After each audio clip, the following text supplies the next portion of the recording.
The weight of Moses' staff felt heavier in my hands than I could have imagined. I had watched him for years, the man who parted seas and spoke with God face to face.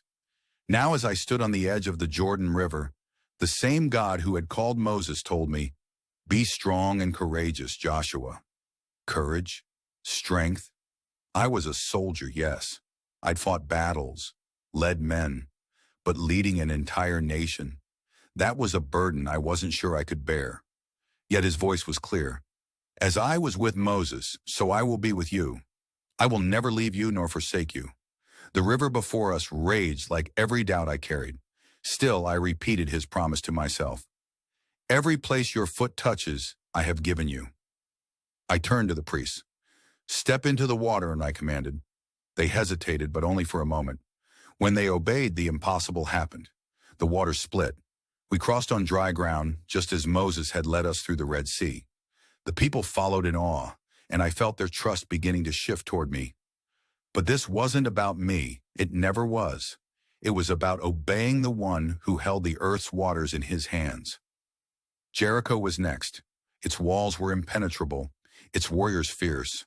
My instincts said to strategize, to build siege towers or attack under the cover of night. But God had other plans, plans that made no sense. March around the city once a day for 6 days. On the 7th day, march 7 times. Then shout. Shout? That wasn't war. It was madness. But I obeyed. I led the people, and as we marched, I could feel their skepticism transform into faith. On the 7th day, we shouted, and the walls fell. Victory wasn't in swords or strategy. It was in surrendering to the God who fights for us. I learned that leadership isn't about power. It's about trust. Trust in a God who turns rivers into roads and walls into rubble. People today face their own Jerichos, financial crises, broken relationships, fear of the unknown, but the same God who fought for me fights for you. Be strong and courageous, he tells us still. Whatever walls stand in your way, shout his name.